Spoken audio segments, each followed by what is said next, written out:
कैसे हैं आप सब।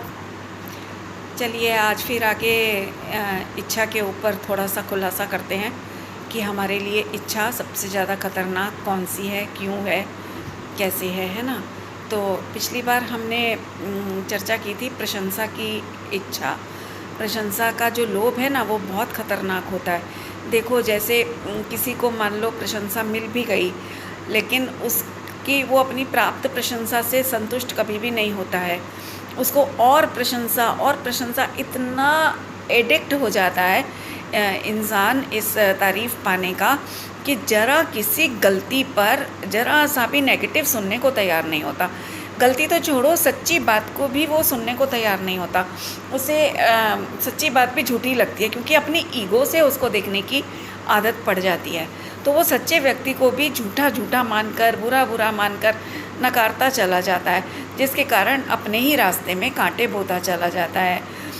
अब आप देखो, पैसे की भूख हो, चाहे किसी भी चीज़ की भूख हो, भूख कभी भी नहीं भरती। ये ऐसा लालच है, ऐसा गंदा लालच है, जिसका गड्ढा कभी भरेगा ही नहीं। जितना प्राप्त होगा ना, उतना ही भड़केगा। जैसे हवन की सामग्री होती है ना, उसमें आप जितना ईंधन डालोगे उतनी ही अग्नि भड़कती है। उसी प्रकार यहाँ ये इच्छाओं की जो वो है ना, वासना, लोभ की जो इच्छाएं हैं, वो उनमें तुम जितना ईंधन डालोगे ना, ईंधन माने बाहर की सामग्रियाँ, सुख सुविधाओं की, विषय भोगों की, जितना डालोगे उतना बढ़ेंगी, बढ़ती जाएंगी। अब आज देखिए, ये इतने अपने ही देश में देख लो, इतने बड़े बड़े अरबपति पार्टी वाले बैठे हैं, टाटा बिरला टाइप के लोग। सब कुछ करेंगे अपने नाम के लिए, बहुत कुछ करेंगे, लेकिन ये नहीं करेंगे कि जो गरीबों की झुग्गी झोंपड़ियाँ हैं वहाँ पर उनको पक्का मकान बनवा के दे दें, उनको आजीविका दे दें, जिससे कि उनकी बेगिंग की आदत या कुछ ऐसा मतलब काम करा दें, छोटी छोटी दुकान करा दें बेशक, जिससे वो भी अपना अच्छे से परिवार का पालन कर सकें।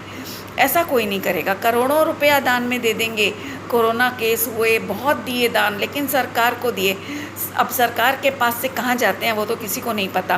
कि हो सकता है सचमुच में लोगों की हेल्प भी होती होगी, मैं ये नहीं कह रही नहीं होती होगी, लेकिन कितना % होता होगा, वी डोंट नो।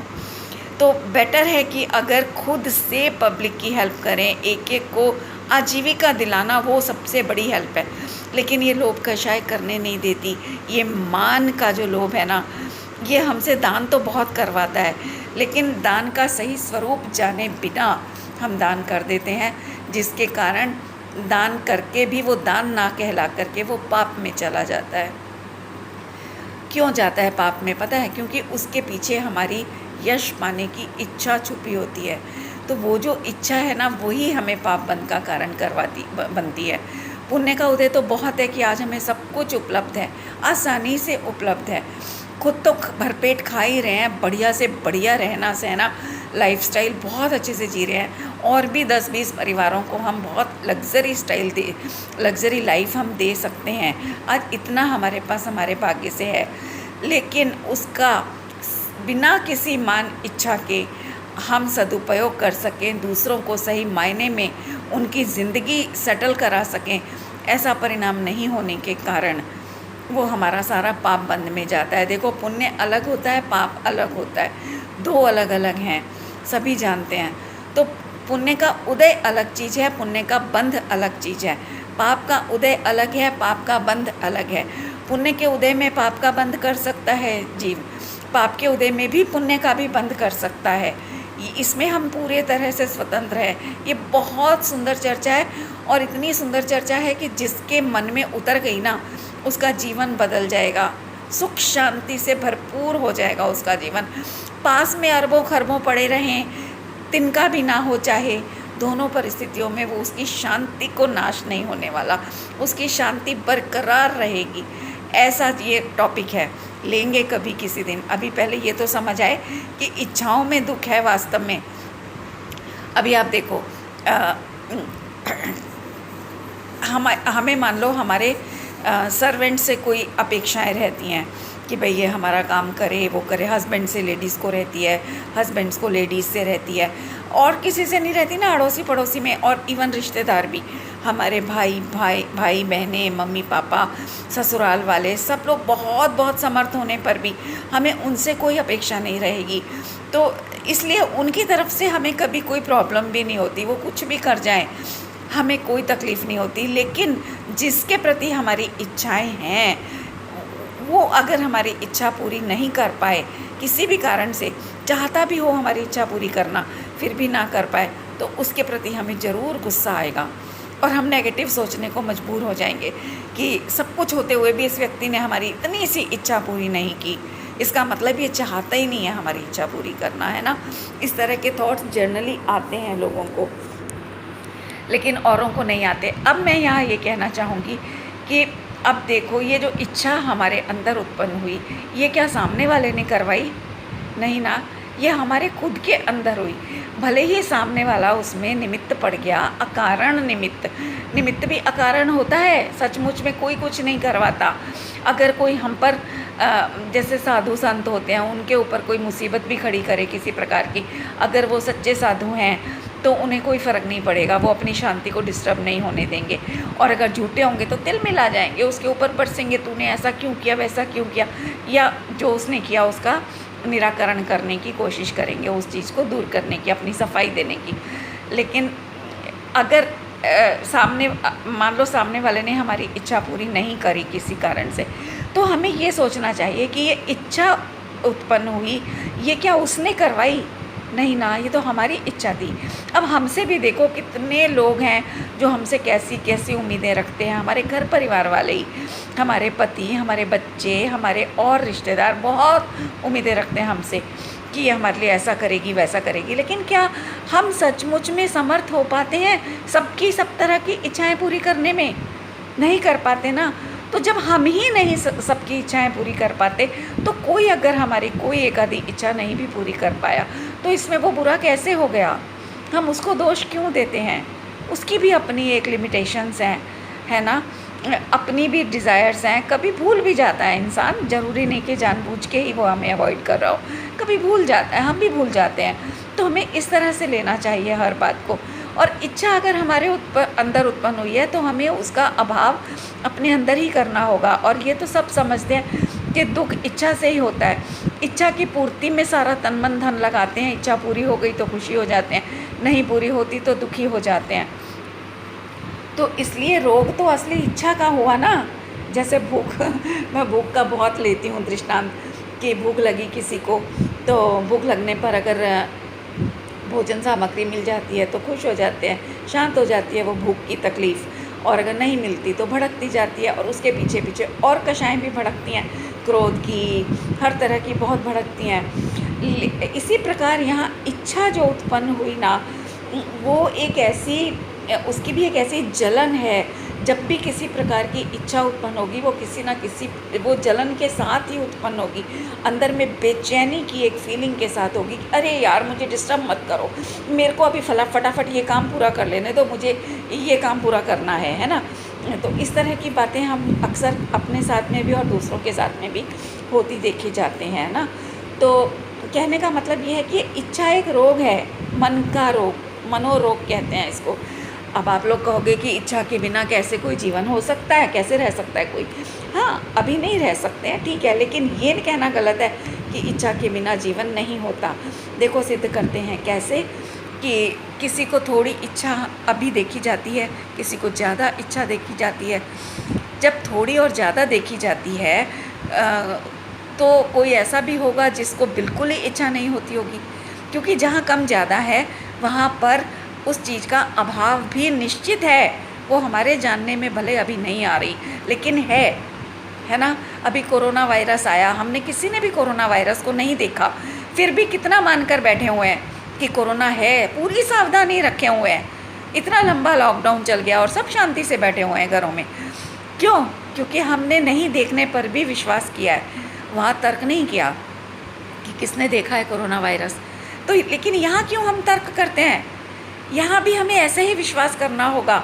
अनुमान के आधार पर विश्वास किया जाता है, और अनुमान ये कहता है कि हमें कहीं कम इच्छा वाला कोई व्यक्ति दिखाई देता है, कहीं ज़्यादा इच्छा वाला दिखाई देता है। तो इसका मतलब कि कोई ऐसा भी होना चाहिए जहाँ पर इच्छा बिल्कुल भी नहीं होगी। अब वो कौन है? वो सर्वज्ञ देव हैं, भगवान हैं, लेकिन उनकी चर्चा अभी हम नहीं करेंगे, आगे करेंगे। तो अभी मेरा ये कहना था कि हमें सबसे पहले अपने दुखों का कारण दूसरों में ना खोजते हुए अपने अंदर खोजना है। अपने अंदर उत्पन्न होने वाली इच्छाएं ही हमारे दुख का कारण है, और उनकी पूर्ति हम दूसरों के निमित्त से करना चाहते हैं। हम भूल जाते हैं कि सामने वाले की भी अपनी एक शक्ति है, अपनी सामर्थ्य है, उसकी अपनी भी कुछ इच्छाएं हो सकता है अभी हम उससे चाह रहे हों सामने वाले से कि चलो यार हमें तो पिक्चर देखने की इच्छा हुई है, तुम अभी चलो हमारे साथ पिक्चर देखने चलो, और हमारे पार्टनर की उस समय इच्छा नहीं होगी पिक्चर देखने की, तो उसका मूड नहीं होगा तो वो मना करेंगे ऑब्वियसली, तो हमें गुस्सा आएगा, है ना। तो अब ये बताओ इसमें पार्टनर की क्या गलती है? उनकी भी तो कुछ इच्छाएं हैं, ज़रूरी तो नहीं कि उनकी इच्छा हमारी इच्छा से मैच करे। ये तो संयोग की बात है कि कभी दो लोगों की इच्छाएं परस्पर मैच कर जाती हैं, तो दोनों की एक दूसरे से पूर्ति होती दिखाई दी जाती है, लेकिन वास्तव में कोई किसी की इच्छा पूरी कर सके, दैट इज़ नॉट पॉसिबल।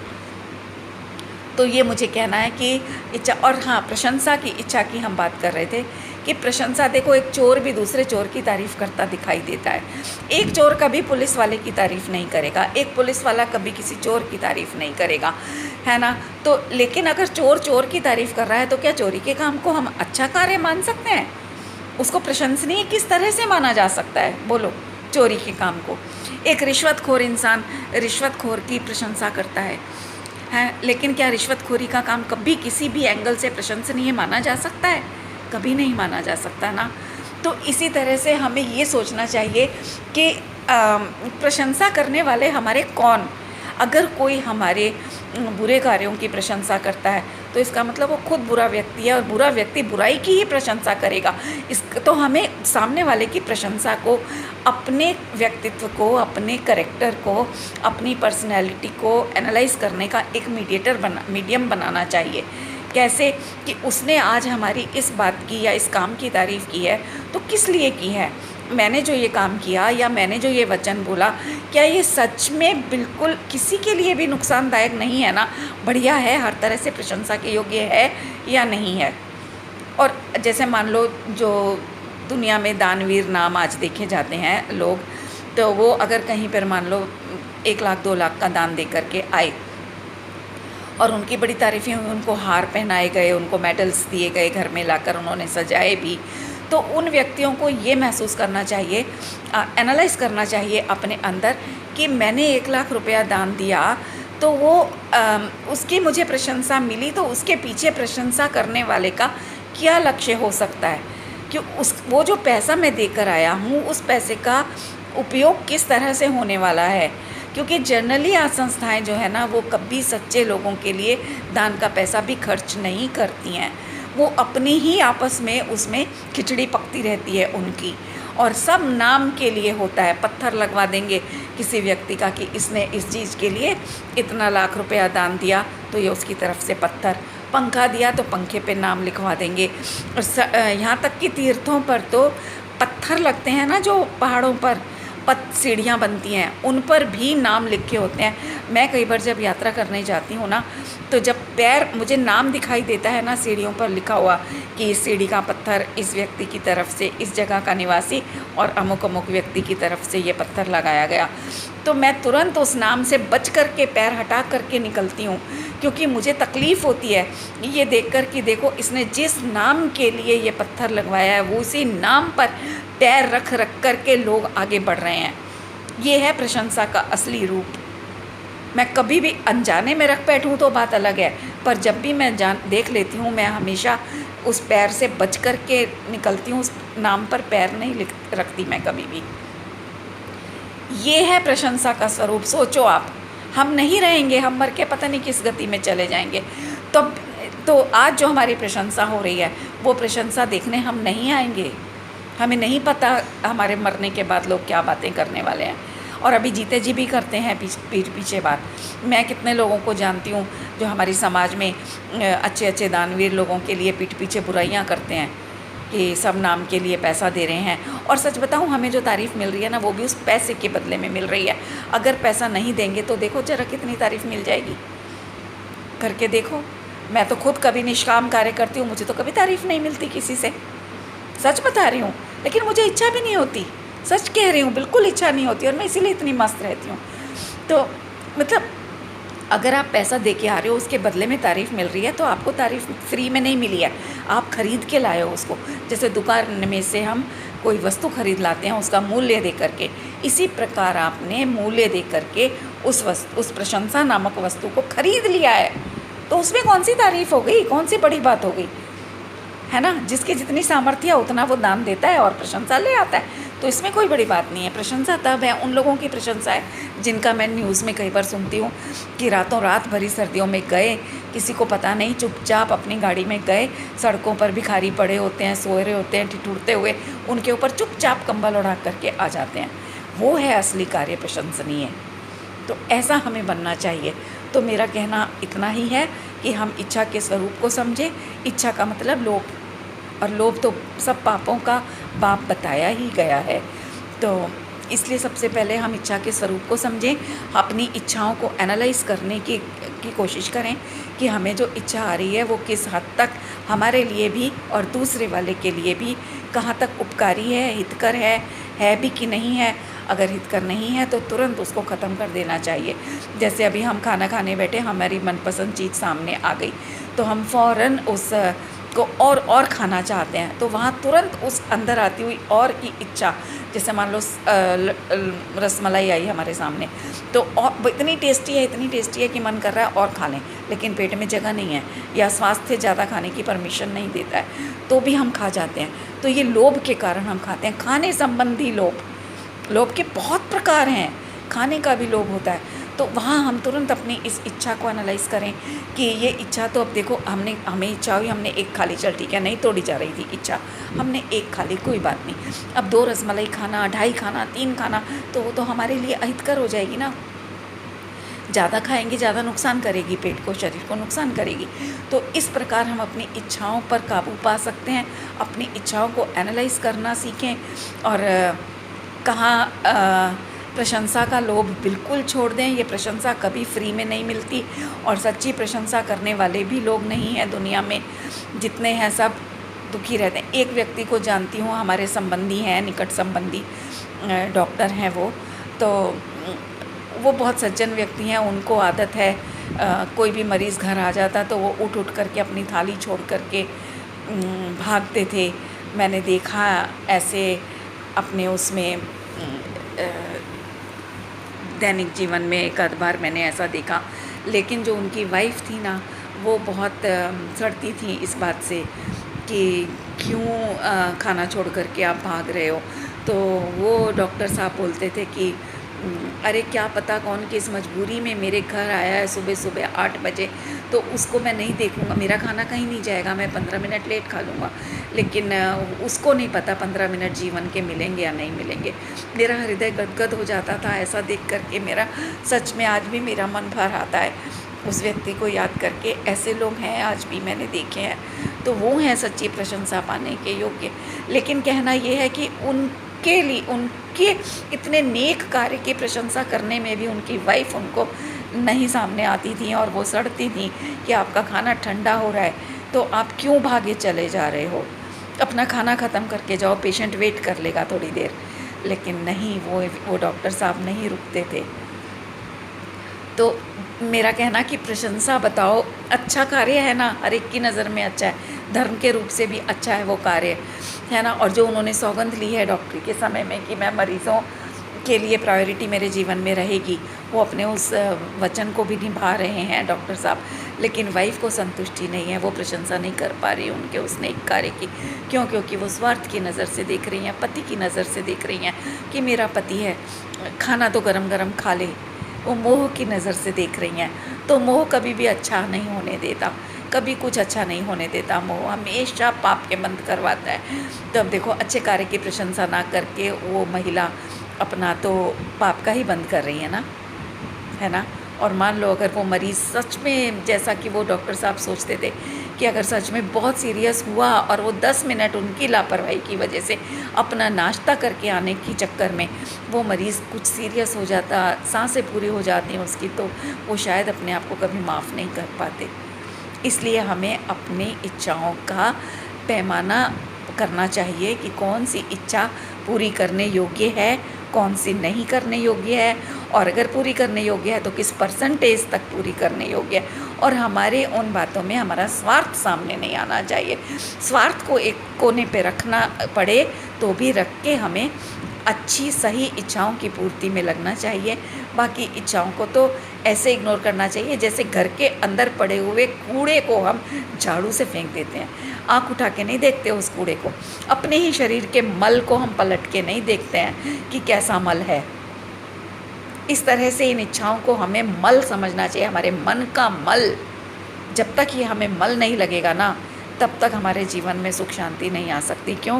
क्योंकि इच्छाओं का स्वरूप ही कांटे की तरह से है, चुभती रहती हैं अंदर ही अंदर।